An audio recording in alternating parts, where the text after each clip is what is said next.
आज मैं जो समझाने जा रहा हूं, मेरा ख्याल है कि शायद जो उलमा यहां तशरीफ फरमा है उनके लिए भी एक नई बात होगी। जब जब तज़किये की बात आती है तो आदमी सिर्फ मन ही के हवाले से सोचता है कि दिल को साफ करना, दिल को साफ करना, दिल को साफ करना। लेकिन कुरान ने सिर्फ इसी हद तक महदूद नहीं रखा, कहां कहां पाकीज़गी के हवाले से तालीम दी। उन आयात का, उनमें से चंद आयात का तज़किरा इंशाअल्लाह मैं करने की सआदत हासिल करूंगा। यहां जो मुराद है क़द अफ़लह मन तज़क्का, मुराद को पहुंचा वो जो सुथरा हुआ। यहां मुराद अकीदे की सफाई है और अकीदे की इस्लाह है। वो मुराद को पहुंचा जिसने शिर्क से तौबा कर ली,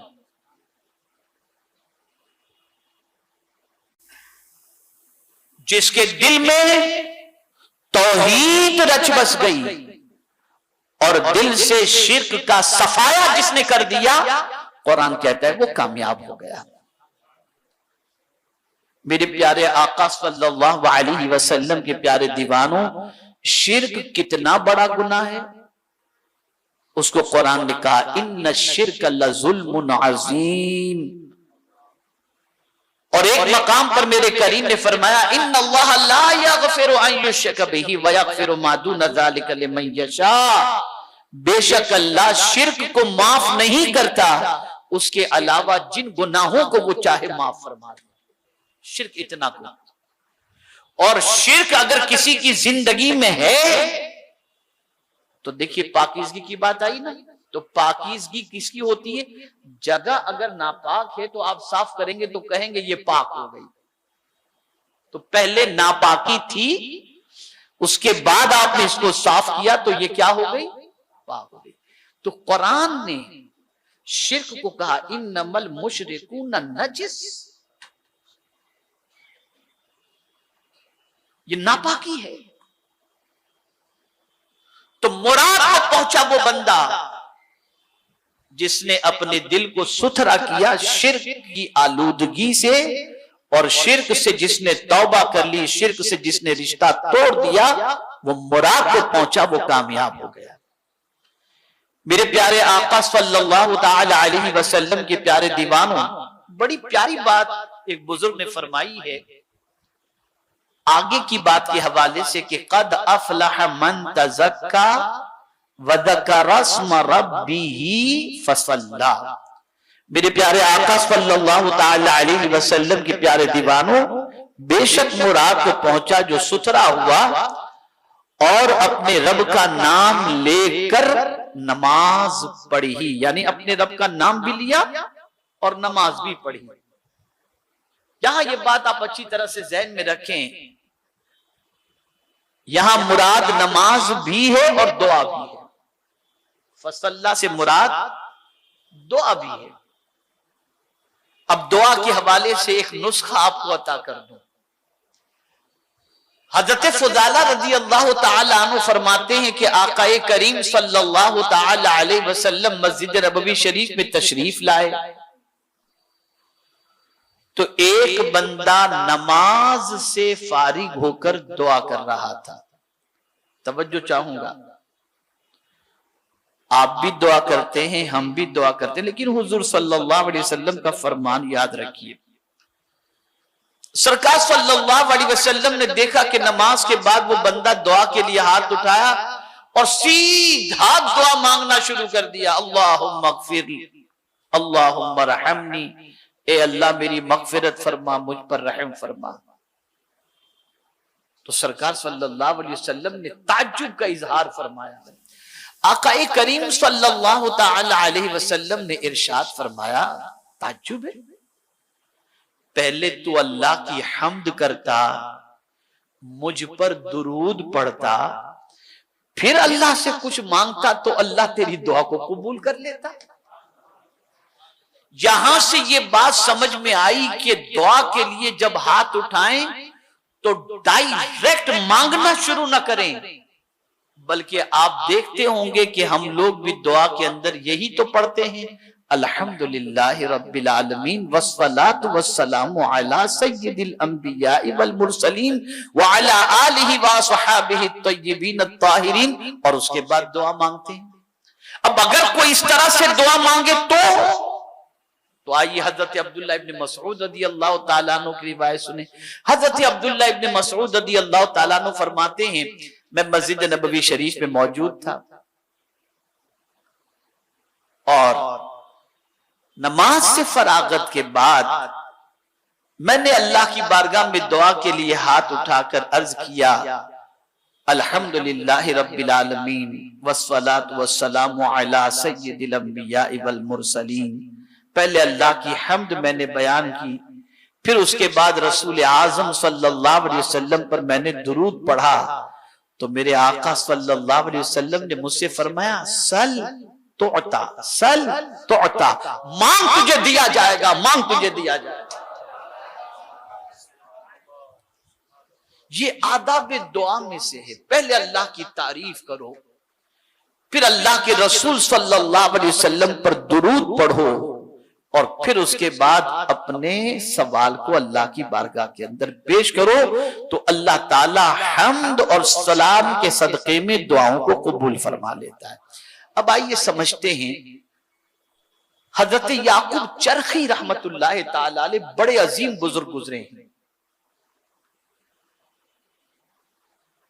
वो राह सुलूक के बारे में फरमाते हैं, उस रास्ते पर चलने वाले जिस रास्ते पर चलकर इंसान को खुदा मिल जाता है, खुदा मिल जाता है, उस रास्ते के बारे में फरमाते हैं कि ये आयात उस रास्ते की निशानदेही करती हैं और इस रास्ते पर इन आयात पर अमल करने वाले को अल्लाह राह सुलूक की मंजिलें तय करवा देता है। फरमाते मेरा यकीन है, वो कहते हैं मेरा यकीन है, कद अफलह मन तज़क्का, कि मुराद को पहुंचा जो सुथरा हुआ, यानी जिसने तौबा कर ली। तो अल्लाह की तरफ बढ़ने के लिए सबसे पहले अपने गुनाहों से तौबा करो, पहले खुद को पाक करो, और जब तुम पाक कर लिए तो एक मंजिल तुमने तय कर ली। अब दूसरी मंजिल क्या है? वज़करा स्म रब्बिही, फिर अपने रब का नाम लो, ये दूसरी मंजिल। और रब का नाम जब तुमने ले लिया तो रब का नाम लेकर तुम सजदे में चले जाओ, यानी नमाज पढ़ो। तो कुरान कहता है, जो अल्लाह के रसूल सल्लल्लाहु अलैहि वसल्लम फरमाते हैं, जो सजदे में जाता है वो अल्लाह से करीब हो जाता है। तो ये अल्लाह के कुर्ब की दौलत नसीब हो जाती है। तो इस आये करीमा में कद अफलह मन तज़क्का वज़करा स्म रब्बिही फसल्ला, इन आयात के अंदर रब्बे कदीर जल्ल जलालहू ने सुलूक की राह के चलने वाले के हवाले से एक अजीम पैगाम अता फरमाया। तो मन को पाक कर लो, शिर्क से पाक कर लो। अल्लाह का करम है कि यहाँ कोई शिर्क करने वाला तो नहीं नजर आ रहा इस इज्तिमा के अंदर। अल्लाह सबको इस जुर्म अजीम से महफूज रखे। गुनाहों से तौबा कर लो, बुराइयों से तौबा करके अपने दिल की सफाई कर लो। अब यहां एक और बात अर्ज करूं कि मन अंदर से नापाक है और हम नमाज पढ़ रहे हैं, हम रोजा रख रहे हैं, हम तिलावत कर रहे हैं, हमारी जिंदगी में जो तब्दीली नहीं आती कि नमाज पढ़ करके भी बाहर निकलकर गुनाह कर बैठते हैं। क्यों? अंदर से मन पाक नहीं है, अंदर से दिल पाक नहीं है। इसको मैं मिसाल के जरिए समझाऊं। अगर बर्तन गंदा हो और उस गंदे बर्तन के अंदर कोई लाकर आपको बिरयानी रख दे, आप खाएंगे? जवाब दीजिए। आप गंदे बर्तन में खाएंगे?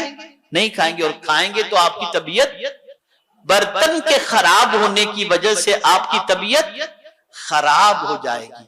लेकिन वही बिरयानी आप कर्नाटक में चले गए, केरला में चले गए। अभी मैं गया था 3 रोज पहले और नाश्ते की हाजत हुई, ख्याल आया कि नाश्ता करें, तो घास के बड़े बड़े पत्ते जो आते हैं ना, बड़े बड़े पत्ते, उसके अंदर आदमी जो है प्लेट की जगह पर मसाला डोसा और ये सब ला करके रखा जाता है, तो रखे रखे, लेकिन पत्ता जो है वो साफ था तो खाने में कोई दिक्कत नहीं हुई।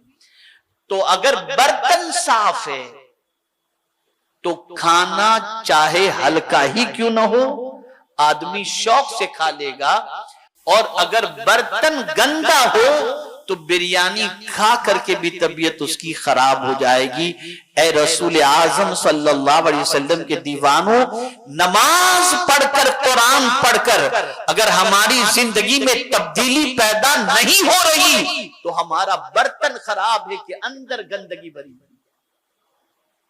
ये दिल गंदा है हमारा, इसको साफ करो। और इसकी सफाई का बेहतरीन तरीका, जिस तरीके से जाहिर को साफ करना है, कपड़ों को साफ करना है, तो आप पानी का इस्तेमाल करते हैं और पानी के जरिए अपने कपड़े की सफाई करते हैं, जगह की सफाई करते हैं, बदन की सफाई करते हैं, लेकिन दिल तो अंदर है, उसकी सफाई कैसी होगी? तो सुन लो, दिल की सफाई आंसुओं से हुआ करती है। जब कोई अल्लाह से डर करके रोता है, इधर आंसू निकले, उधर उसके दिल की सफाई होना शुरू हो, उसके दिल की सफाई होनी शुरू हो गई। और मेरे प्यारे आका सल्लल्लाहु ताला अलैहि वसल्लम के प्यारे दीवानों, ये हो गई अकीदे की सफाई और अकीदे का तज़किया। अब थोड़ा सा तज़किये के मफ़हूम को भी आप समझ लें ताकि अच्छी तरीके से आपकी समझ में बात आ सके। मेरे प्यारे आका सल्लल्लाहु ताला अलैहि वसल्लम के प्यारे दीवानों,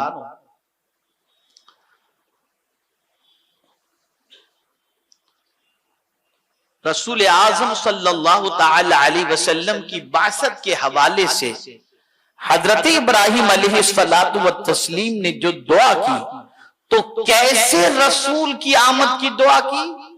रब्बना वबअस फीहिम रसूलन मिनहुम यतलू अलैहिम आयातिका व युअल्लिमुहुमुल किताब वल हिकमत व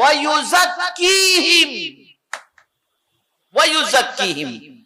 ऐसा रसूल मबऊस फरमा जो किताब व हिकमत की तालीम दे और साथ ही साथ तज़किया फरमाए, पाक कर दे।